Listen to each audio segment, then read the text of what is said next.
I'm Morgan I think I met everybody but Sam from our last week's call. So thank you guys all for being here. This week, we're going to dive into assessing your team's power and kind of how to inspire action from that. And we're going to be talking about this through the base of what everybody's employees' needs are. And so, get started. I'm going to share my screen with you guys. Awesome.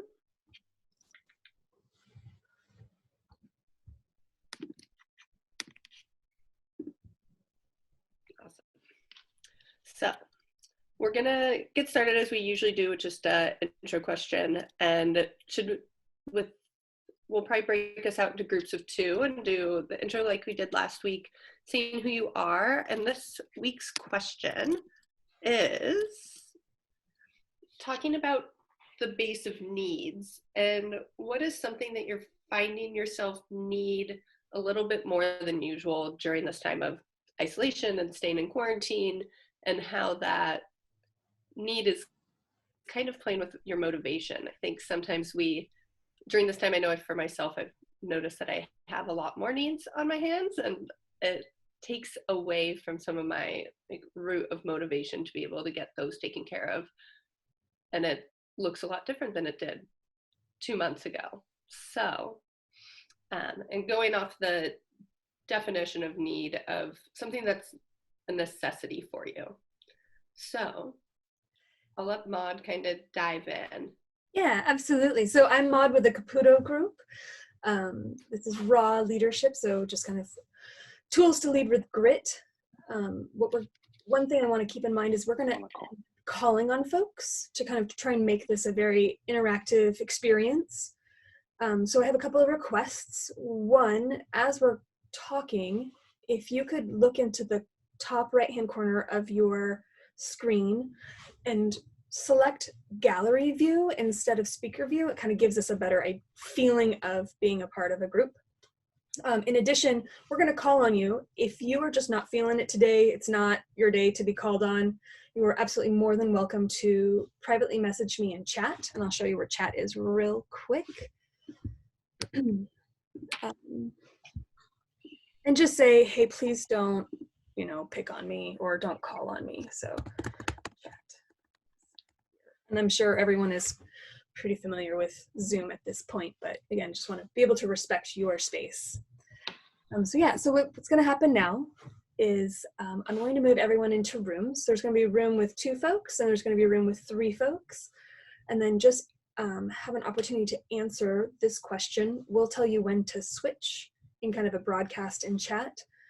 And then, Morgan, do you want to go say that the question one more time so it's in people's brain, and then I'll send people off. You'll have about 5 minutes each, or no, a couple minutes each to talk.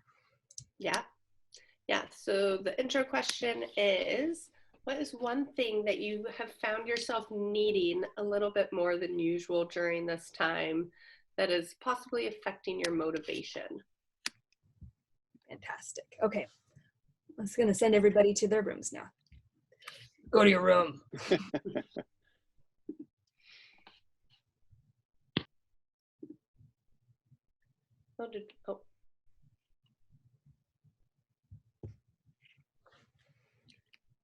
All right. Fantastic. Morgan, which room would you like to go to? We have room 1 with Hunter and Sophia, and we have room 2 with Mackenzie, Pablo, and Sam. Let's start in room 1. You want to start in room 1? So I'm gonna, and have you been able to get yourself out of the room? You have to move me. That is so weird. I have it set so that you can move your rooms. I don't know why that's not working. We should play with that. You should play with that. Yeah, maybe I'm just not seeing it. Yeah. Last time I couldn't. And I also feel like last time when I joined the rooms, they were still having a conversation, so I just kind of sat there. Absolutely. Yeah. I think that's the point. Yeah. So, and it sounds like you can't chat, so just text me when you want to move. Yeah? Yeah, I can chat you. Okay, perfect. I'll just keep an eye. I have it set to privately chat you, so. Perfect. So I'm going to send you to room 1. Perfect. Bye.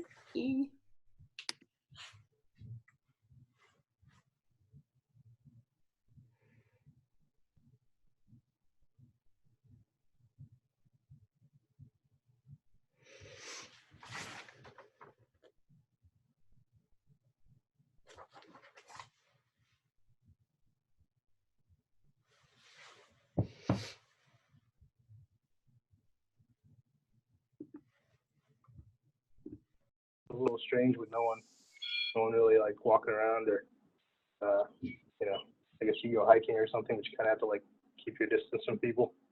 So I guess that for me, that would be it. I don't know. It seems like morale is low in general. Yeah.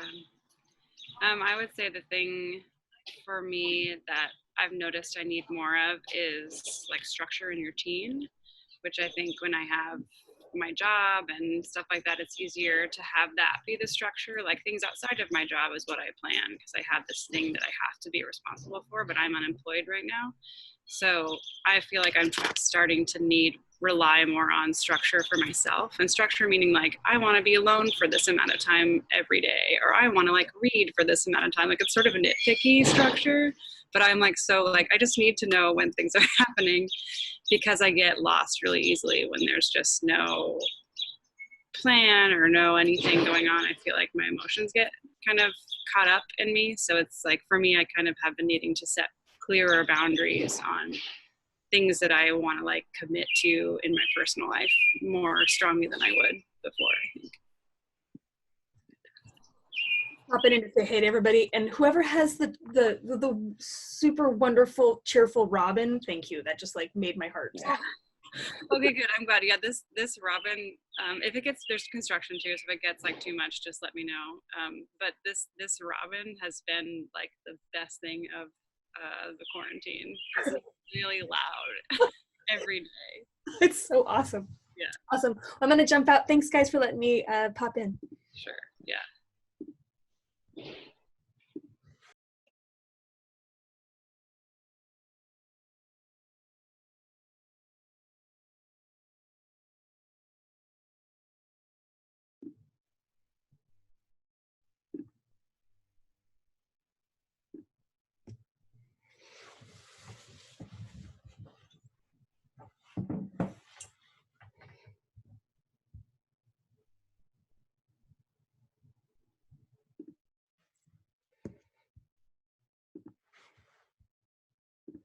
General, that's kind of been the case. Hey, what? Just popping in to say hey. We're just talking about what we need to get motivated, I think, and how to stay motivated and stay engaged. I do have to say, Sophia, and I hate to say it, it's one of the things that I kind of look for in people to join the team, or people who aren't workers in the true sense of you're going to a job every day. I'm always looking for people who are passionate about what they're doing, and I don't know, maybe as a manager that's kind of cheating, but I'm looking for people who are always willing to participate regardless of if it's work or if it's passion. So I think both you and Maud are really great examples of that, where you're both very passionate about the industries that you are working in. And it works really great for me because I don't have to have quite as much oversight. And the amount of time Maud puts in with brewers and brewery people and in that whole arena is at least 20, 25 hours a week. Yeah, a little bit. So yeah, finding the work-life balance is really, really difficult, but I also think I love working with the people that I work with, and so I don't mind working more hours. I don't mind the extra time or the weekend time or whatever the time is that's required, because I enjoy it. And I think that is, I would much prefer to have that than to not want to go to work. I hear you on that one. And and it's like we used to always say in the classroom, your education actually never stops. And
We're back. We're back. Hello. I'm gonna bring everybody back.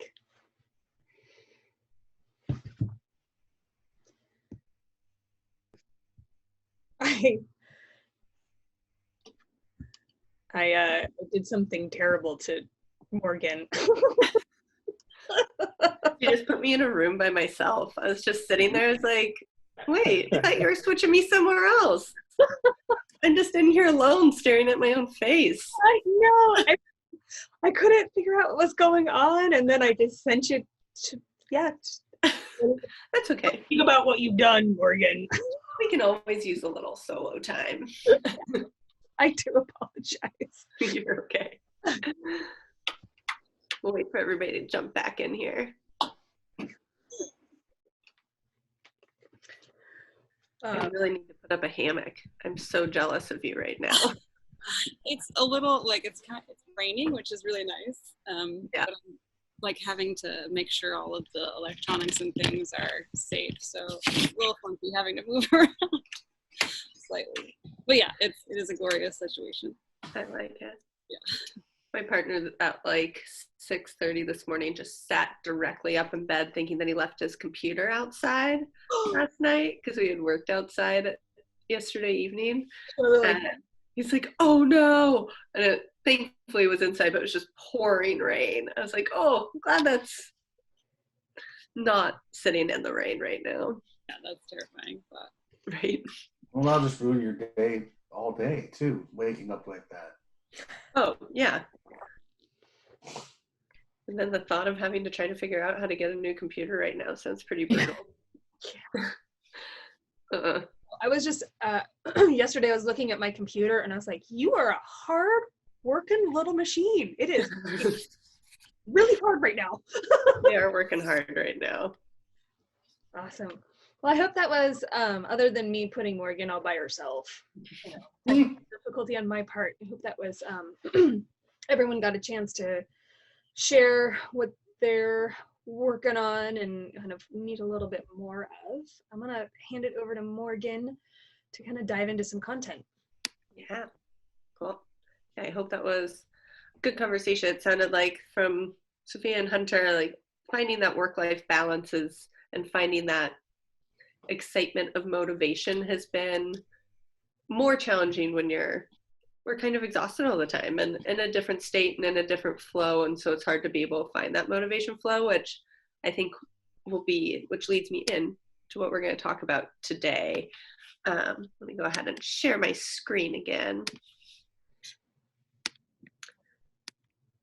So we're talking about needs, and really the base off of diving into needs is we as humans have basic needs that need to be met before we can be motivated, before we feel that inspiration shift. And when those needs aren't being met, it's really hard to get motivated and move forward. For the baseline of like getting your food and water, like if you don't have that basic need, the idea of growth and like motivation and doing more outside of yourself is really hard because you don't have that baseline set.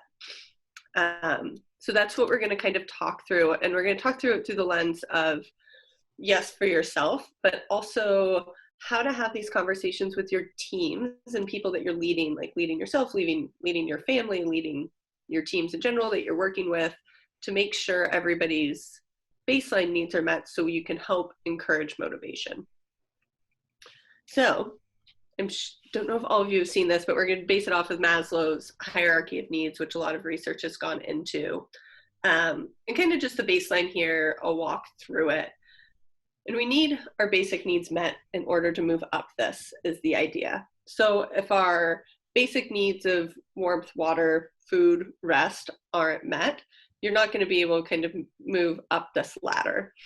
And then from also included in that basic needs is our safety, our security, and our safety. I think that within this moment has been a topic of conversation with teams of just what is the security and safety of houses that people are in, security and safety of their job or financial situation that plays into this as well. And then you get into that psychological need state. And this is also a challenge at the moment, which I think once Mon and I started walking through this the other day, we're like, wow, these are all being challenged at the moment. Like our basic needs are, we're having to think through a lot more of how to get them and how to kind of change our viewpoint and how to engage and receive the needs that we have.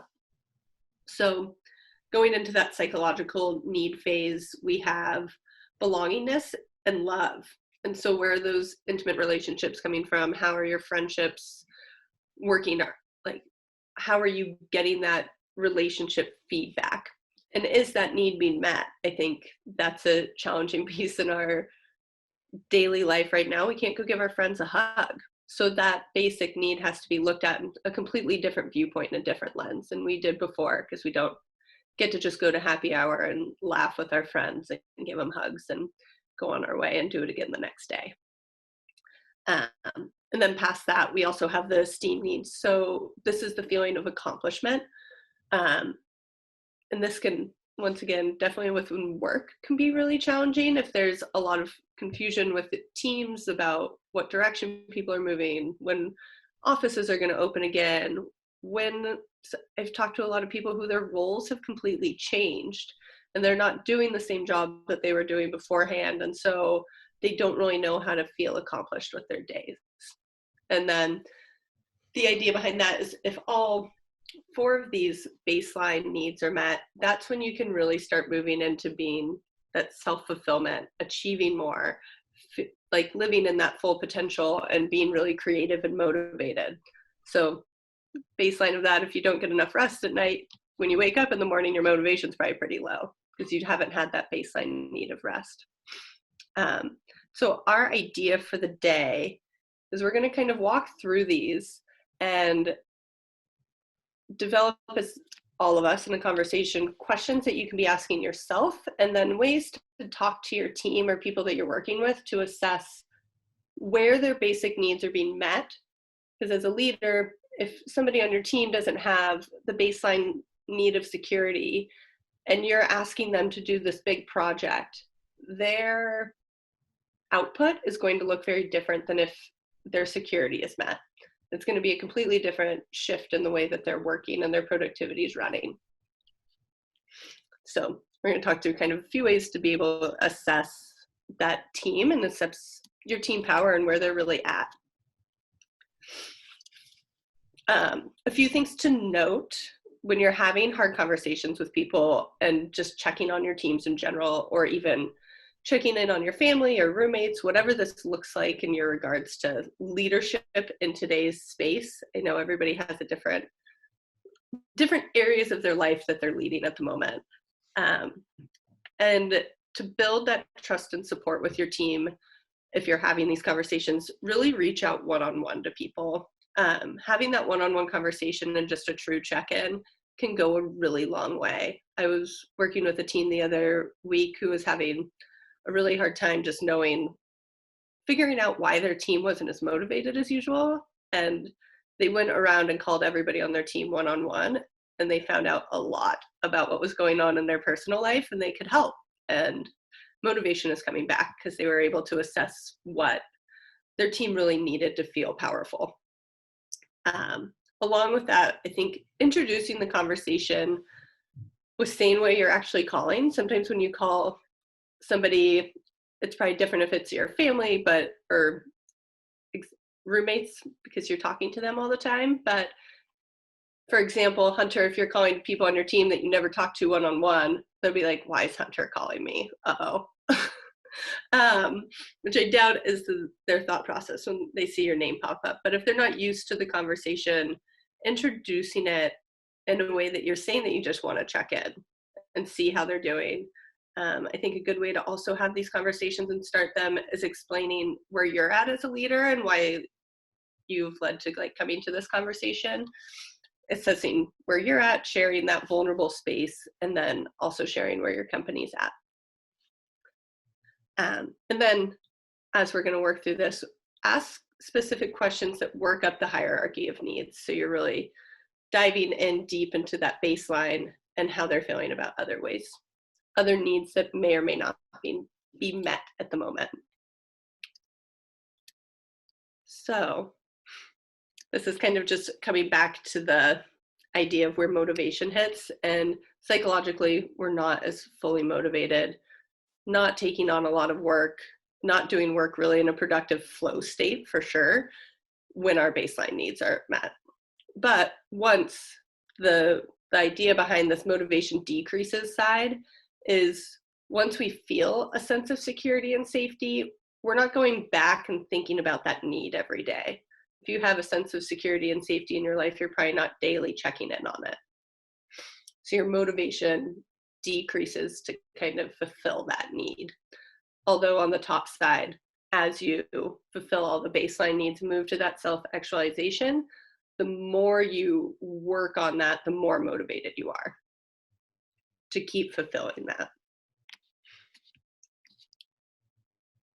Cool. Maud, do you want to switch over to, I'll stop sharing and switch over to your screen. Absolutely. Does anybody have any questions with that, or does that resonate? Awesome.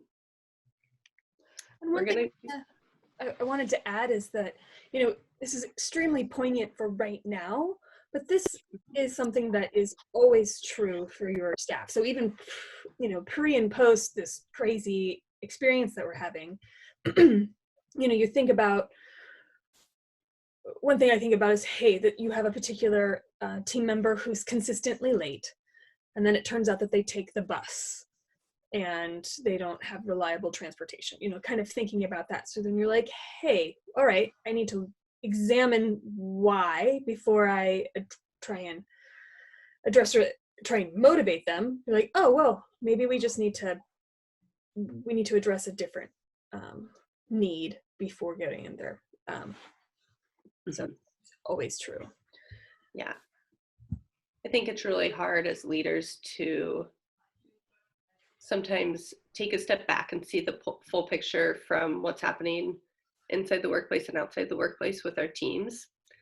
I think the leaders that I've known that are building trust and building that vulnerability with teams really have very productive and highly motivated teams that they're working with, because as a leader, they're being vulnerable themselves, but also building trust to that their team knows that these baseline needs are taken care of. And if they come to a spot that they're not, they know they have a space to go to talk about it.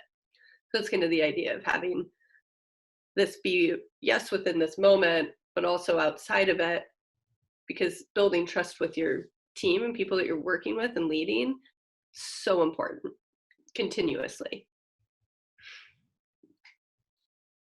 Cool. Does anybody, Hunter, I saw you pop up off your mute. Are you gonna? Well, just one thing I was thinking about as I was reading through the pyramid is how much more difficult it's become to meet just the basic needs, and how demotivating that is.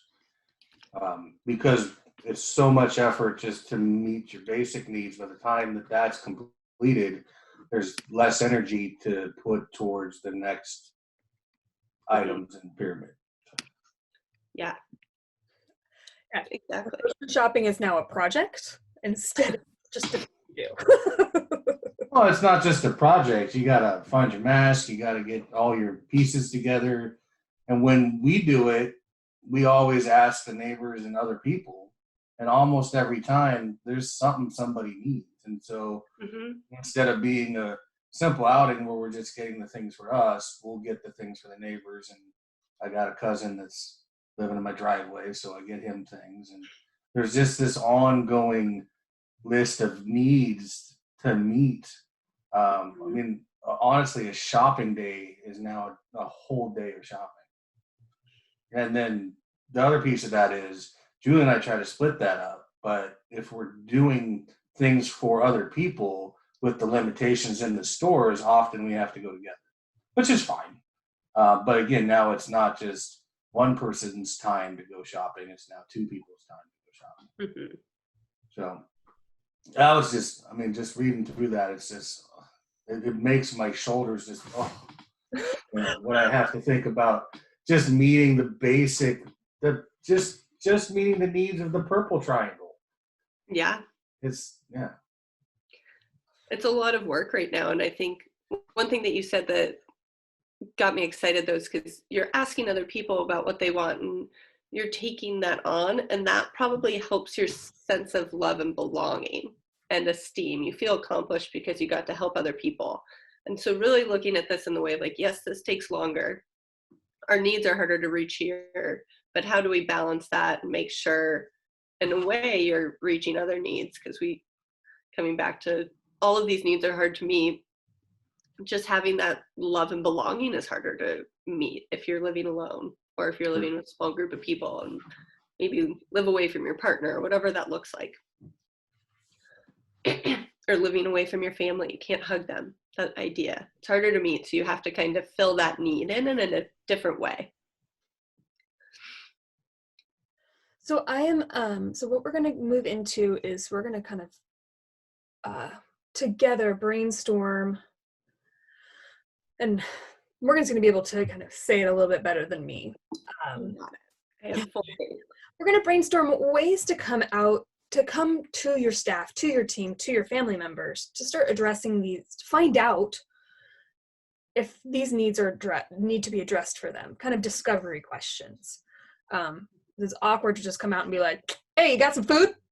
How's your shelter doing? You know, like that's not, you're not going to get a whole lot of information out of someone.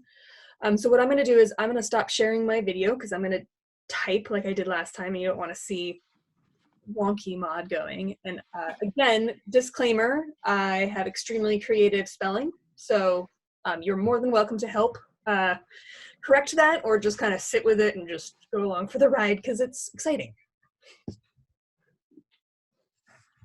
I love your spelling.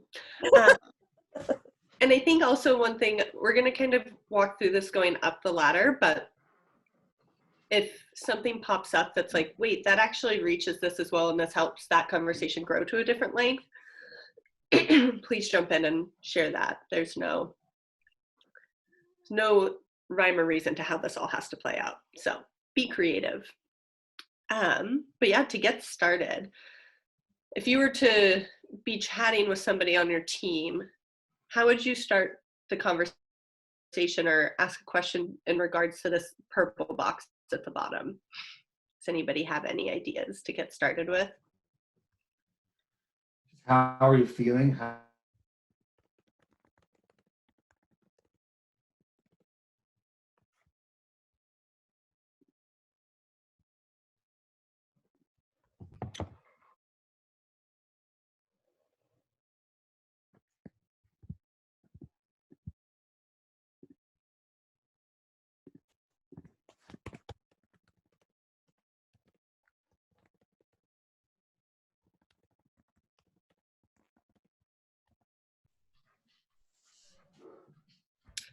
Maud, I think. Well, that was exciting. Sorry, everyone. I was like, what happened to you? I just didn't like that answer. That's what it was. I apologize. Let's try that one more time. All right. I apologize. I was at very smart, how are you feeling? And I'm going to disappear again. Cool. Does anybody else have some questions that you would add in here if you're talking to team or family members, just kind of check in on those basic needs? I think you could, something very simple like, do you have everything that you need? And that can fall into quite a few categories, but, for food, for safety, do you have, or is there anything else that we can get you? Mm-hmm.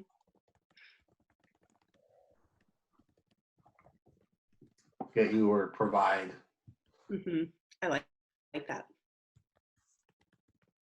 I don't know if this is like an appropriate thing or not, but I like to use humor to sort of cut difficult situations. And I think it is also nice to like be the person who brings the light. So I was just thinking like kind of checking in on time, because we're like 2 months in, and asking something like, all right, do you have like one roll of toilet paper left?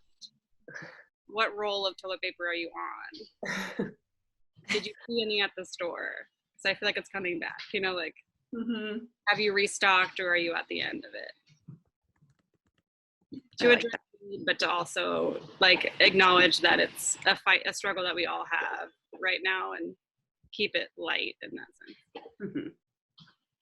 I like that. I think that's what you note of just addressing that we're all in this together. I think that's always really important inside pandemic, outside of pandemic. Like definitely if you're in a team, how do you present and have these conversations in a way that like I'm here with you? And I think some of that can be done through storytelling of I have 3 rolls left. Have you seen anything anywhere? Like where have you gone for toilet paper? Starting the conversation in that relatable sense.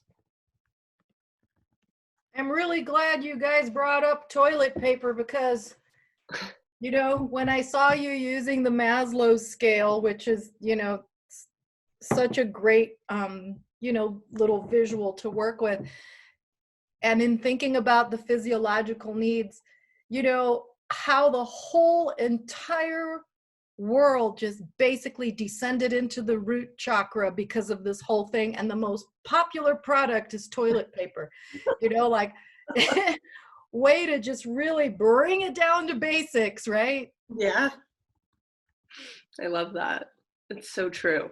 You know, and there's certainly no Freudian implications there either. I mean, you know, with all of the worry and all of the global clench, like everyone is in this state of just being on the edge and not knowing what's going to happen from one day to the next. So I mean, there's a lot of humor in it, but like to me, I was thinking about it, I'm like, it doesn't surprise me that everything just boom went down to that level.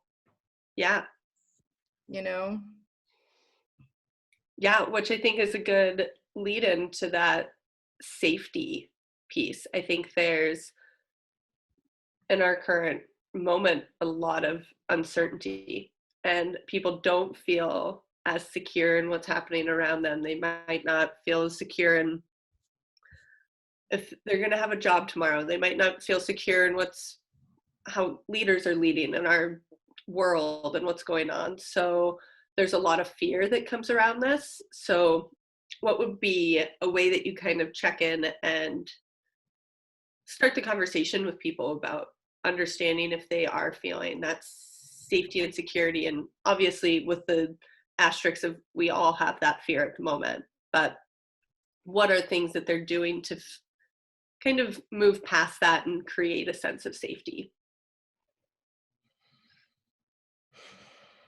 I've found that one of the things that I like to do when it comes to the idea of security is talk about the future. So I'd like to continually talk to my team about plans ahead of where we are. And so that instead of thinking about, oh, we're in the middle of all this crap, it's like, okay, what are we going to do when this is all done? Mm-hmm. For me, that helps. And I hope it does for my team, but it's one of the things that I do think about a lot. Mm-hmm. Yeah. And I think that too starts to move into that, like they feel like they belong if you're having that conversation about what happens next. So it goes into both. But I do think asking really simple questions, again, is there anything that you need to feel more safe or more secure in your location or in your current condition? Mm-hmm.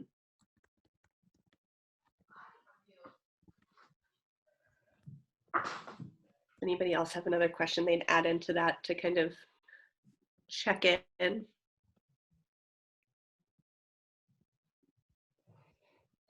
There's 2 things I do. I have a team of developers I've worked with in the Philippines for over 8 years now.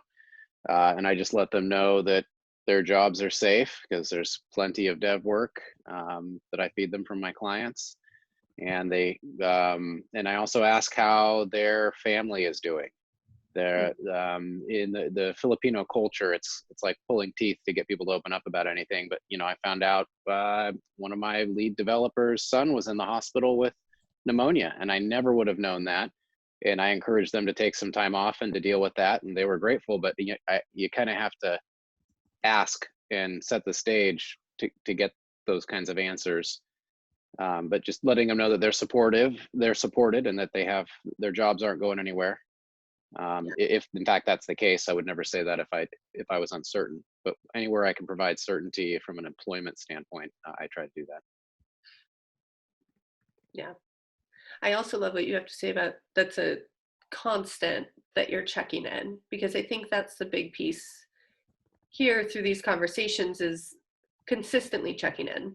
Things can always change.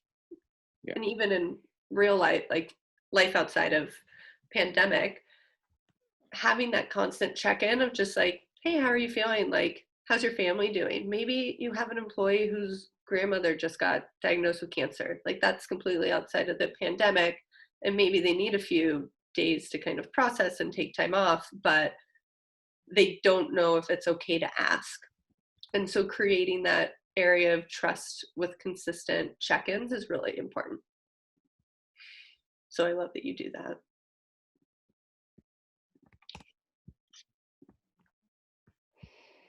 Cool. Anybody else have one to add to safety before we move on to kind of diving into that love and belonging?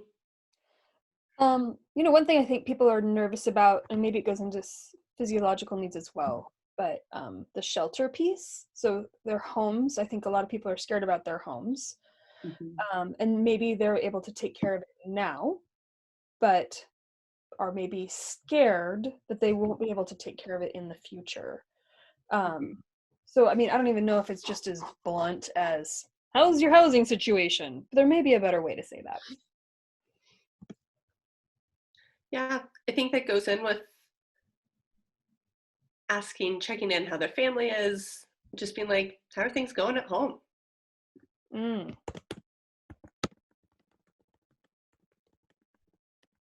Maybe you have somebody who's a mom on your team that's just completely overwhelmed. I know all my friends that are moms are overwhelmed, to say the least. We actually lost an employee because she was a single mom and she couldn't do both. Yeah. It's hard. Oh, and I mean, it's not, the problem is there's no question as to the priority. Well, that's not true. I mean, some people don't have the financial resources to be able to say, okay, no, I can't work. I'm going to just do this. And that I do think is a very difficult thing for people to be prepared for. And I think just constantly trying to engage your people on their personal status. And one of the things that you mentioned, but we haven't really got into it is sharing your vulnerability. Otherwise, you may not create a actual conversation. It'll just be a one-way. How are you? You're going to get, I'm fine, and then you move on. If you haven't engaged further with, hey, we're really struggling with toilet paper supply. How are you guys doing? Mm-hmm. Then you may not get the engagement that you need. Yeah. I think that fits really well into kind of that belongingness and love too. I think if you share your vulnerability and care for somebody, that feels good. Like as a receiver, that just feels good. And that helps fill the need of feeling loved, feeling like you belong somewhere, because you have somebody asking you a bigger question. And doing it wholeheartedly. They're not doing just that, oh, hey, how things going? You're fine? Cool, let's move on. You're diving in deeper to the conversation. Which leads me to, does anybody have some good questions to be able to check in with the basic need of love and belongingness? I think one of the ones that I hear a lot and say a lot is, how are you holding up? Mm-hmm. I had a thought of asking at this point in time, like, what are you looking forward to most after this is all done? Mm-hmm. Was like, I want this to be over because I want to teach it. You know, so it's like things that are important to that particular person on what is important to them after all this. Might give you some clues on what's going on or what they hold dear to themselves. Mm-hmm. I like that a lot.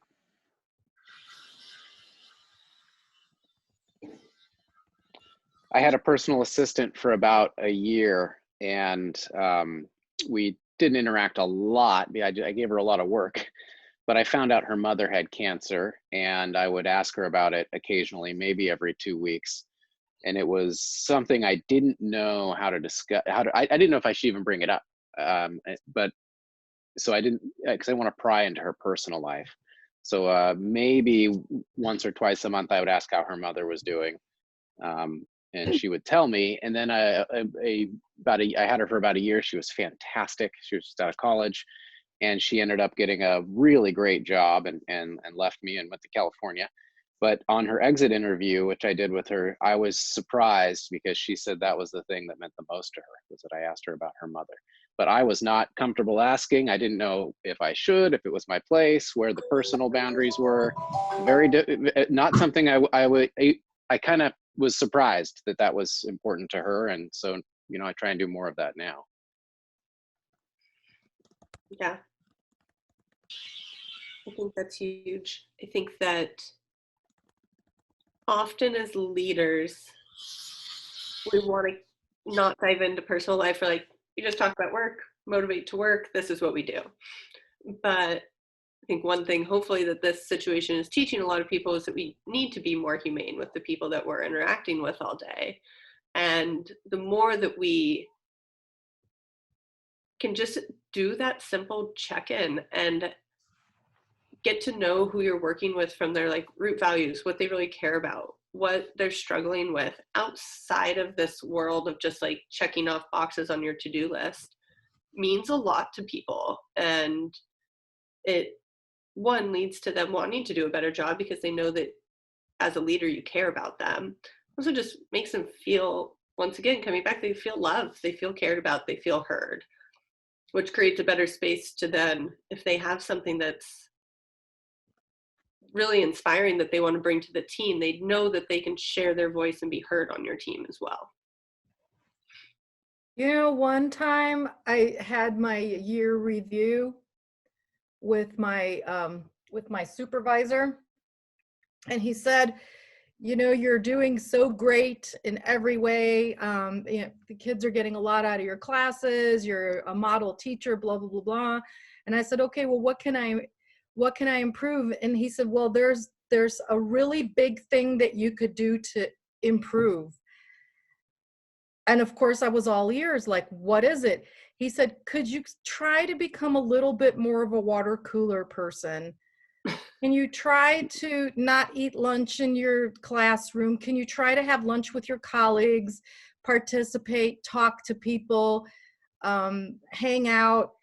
And, you know, I thought about that and I was like, wow, you know, from his standpoint, you know, I'd never stopped to think of that, because for me, being efficient and good at what I did was about being efficient, getting the job done and everything. And I didn't stop to think that I'm in a community of colleagues who could possibly get something, you know, and I could get something out of it too, of like putting in a tiny bit more water cooler time or coffee time in the morning, or, you know, stuff like that. So I think, you know, gathering and chatting is a healthy thing for everyone, you know, everything in balance. But that particular performance review like stuck with me for a long time.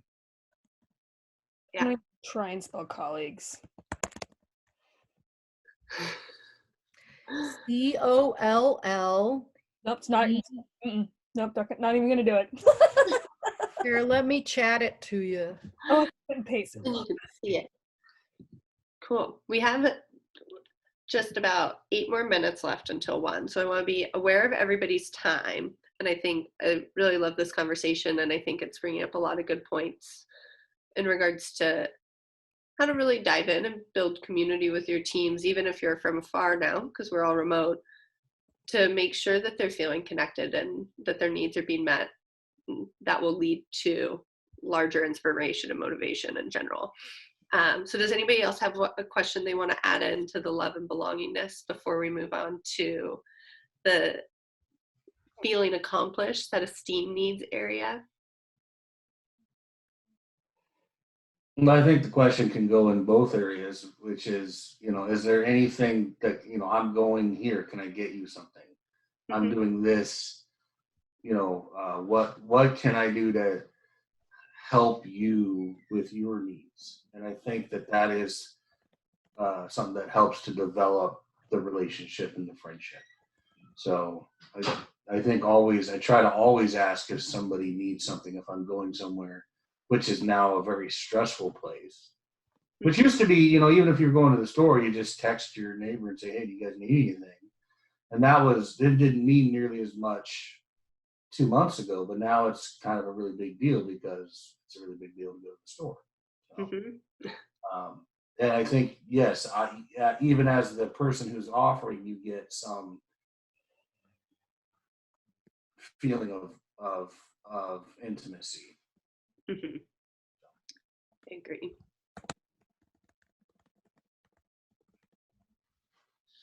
I like it.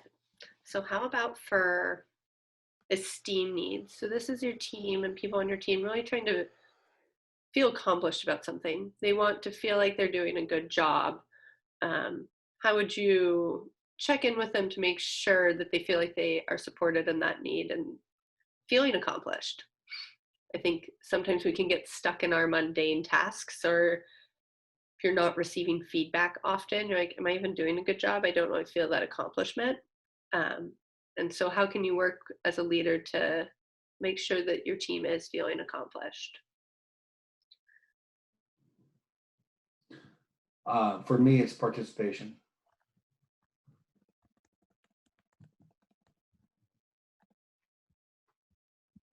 I think that, thoughtful feedback on people's work is always a good thing. It's one thing to say, oh yes, well done, but it's another thing to have been an active listener or observer or participant and say, hey, I really like that you framed the discussion this way. I felt these questions were provocative, and so on and so on. Yeah. And I think too, in our moment of time when you're not getting that immediate feedback from somebody in a room, you aren't reading emotions in a room as much as you were before because it's all on a screen. You have to find words for giving that feedback versus just like you can tell that your boss is happy sort of feeling. Yeah, so this is something I struggle with a lot because I'm jumping between different meetings with different groups of people all the time. Every meeting I schedule and I try to only attend meetings that have a really clear purpose and then a clear outcome. So we're meeting for this purpose, and the outcome of the meeting when we're done is supposed to be X. Like we all know what our marching order is, or we're going to get this decision made during the meeting. And because I bill by the hour, it's very tight, and I tend to jump right in and jump right out. So I'm not good at recognizing people that did things the week before. And that's been very apparent to me as I've worked with more millennials and things, because they need feedback, good or bad. They just want constant feedback. And I kind of had the attitude for a long time that if I'm not giving you feedback, it's because you're not screwing anything up. When I need to be really good about recognizing them and publicly when they do something good. And I've noticed that as I force myself to do more of that, then I've noticed people do a much better job when I'm not there and I'm not micromanaging. They go above and beyond without me, and I don't have to worry as much. but I need to recognize them publicly for those things when they do a good job instead of just, pointing out when things aren't right. Mm-hmm. I was reading some interesting information on female leadership versus male leadership, based on a conversation I was having recently. And one thing I thought was really interesting is there's some statistics and some science behind leadership styles of people who tend to, what's the word? Like get people together on a belief rather than making them change their behavior. So sometimes I think if you can't get to like every specific person, is like reminding the why of why you're here personally, to be like, I, believe in this and this is what we do and this is why we do it. And I'm really grateful and appreciative that everybody is here participating in that, kind of like just doing a general reminder of like morale reminder of like what you believe in and why you do it can sometimes like make people who feel like they haven't been seen or have forgot about that idea be reminded that like what we're doing is meaningful. And that has like been proven, at least women kind of tend to do that more, but it is also a behavior that I think has been proven to work for teams. Yeah, the overarching, just like, this is why we're doing this and thanks for being here, I think is huge.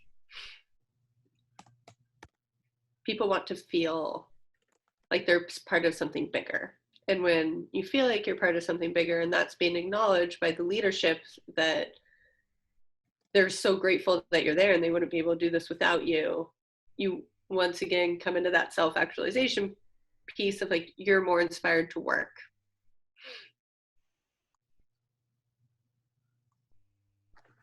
I know that when I get told thank you and just feel respected, I want to do better work for that person. I want to give that back.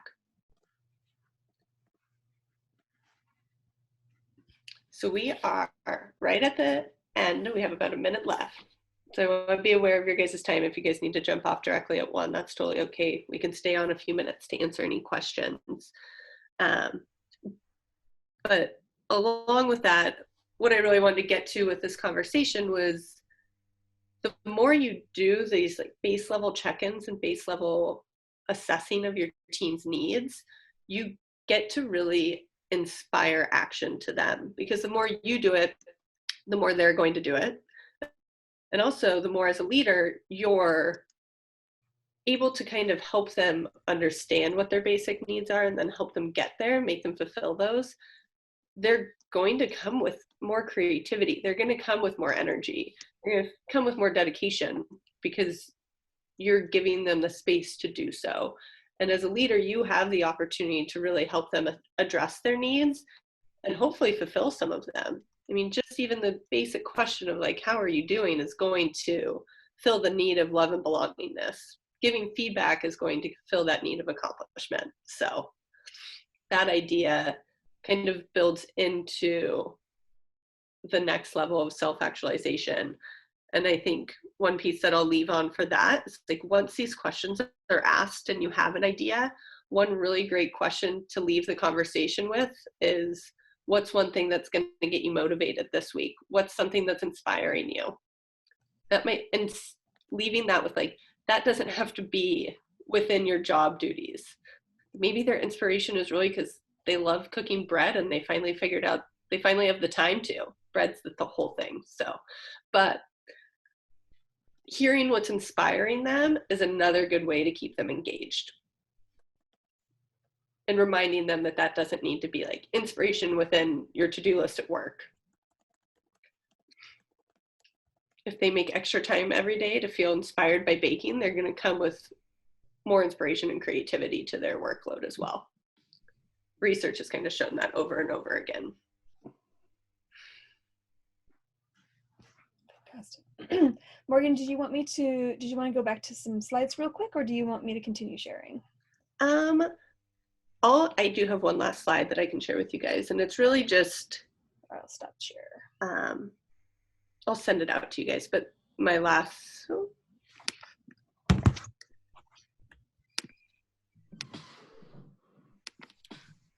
is just check in with everybody and understand that the depths of needs of everybody around you has changed so drastically. Like we said at the beginning, Hunter, like it's so hard to meet our basic needs. It's so hard to get 8 hours of sleep. It's so hard it takes even longer to go to the grocery store. Some people can't go to the grocery store because they're immune compromised, whatever that looks like. And I think the more you practice these questions now, I encourage you guys to have the constant conversation, but also keep it going once this pandemic's over. I think there's going to be a lot of lingering, but kind of to what I mentioned earlier is in this moment as leaders are being more humane and being more vulnerable. And I think that's going to have such a huge impact on our workplace cultures. I'm staying hopeful that these behaviors continue because it does have a huge impact on what's happening within our teams and within our cultures. So I highly recommend to keep asking the questions within our environment and moving forward. Yeah, I think I'd like to end on one last question. We don't have to go into breakout rooms, but to kind of hit that. So we started off the hour with, what are you working on right now that's kind of challenging? But now I'd love to know what everyone's feeling inspired and motivated. What's motivating everybody now?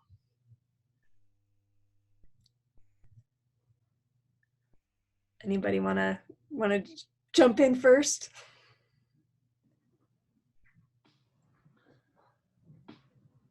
Everyone's like, I'm not motivated.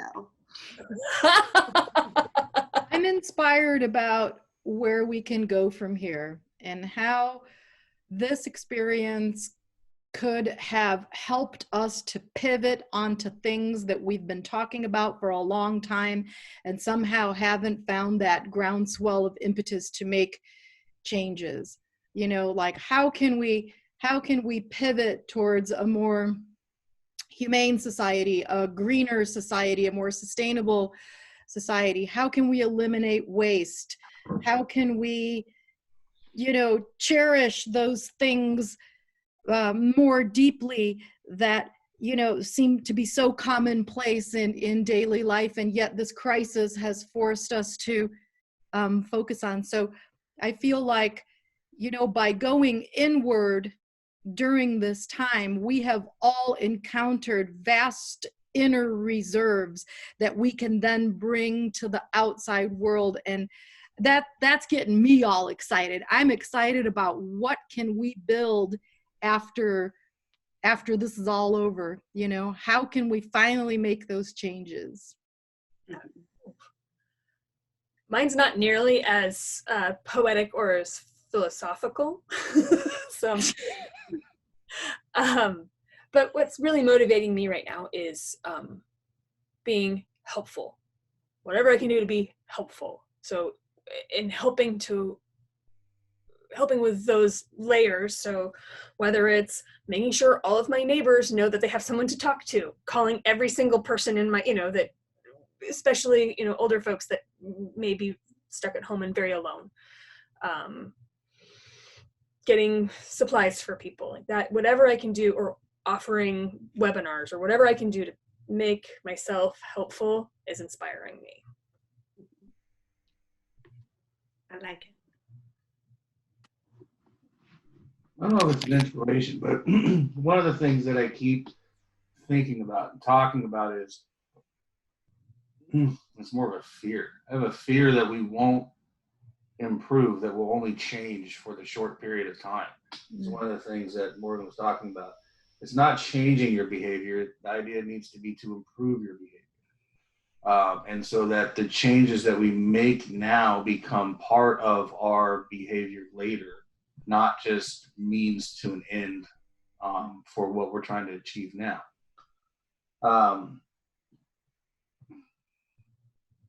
Although I do think, so it's one of the funny things I saw on Facebook was one of the little memes about, how hard it is for us to treat our environment. And we're like, no, we can't not drive, and no, we can't not burn fossil fuels, and no, we can't be good people to our planet. And then the little joke was Mother Nature said, well, here, here's a virus. Why don't you guys practice? And so, Why don't you go practice?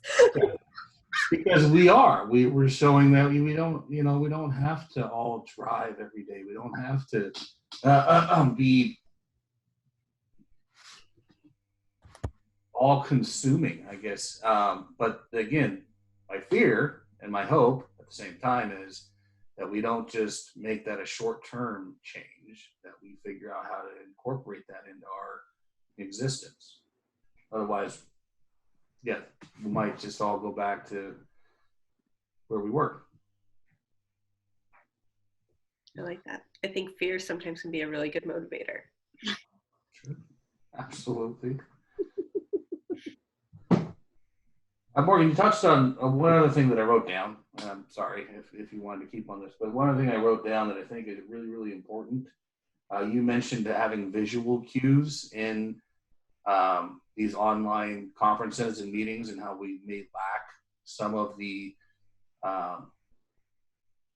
body language and all the other pieces of a conversation. But I think it's really, really important also to understand that a lot of our communication is being written, and what are the verbal cues, and making sure that we include our please and thank you, how are you, and adding, one of the things I try to add to all my emails is I hope you are well.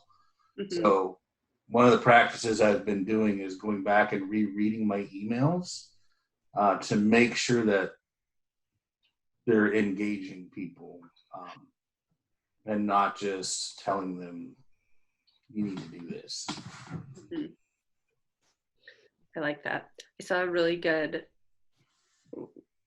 somewhere on social media, a list of ways to write off your emails in time of coronavirus. It was really cute. If I find it again, I'll send it to you.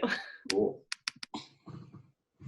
Maybe, or Pablo, did you want to share, and again, no need to feel put on the spot, but are you interested in sharing what's kind of inspiring you right now? I mean, like, I'm just inspired to work. That's it. I don't know. It's a good thing to have. Yeah.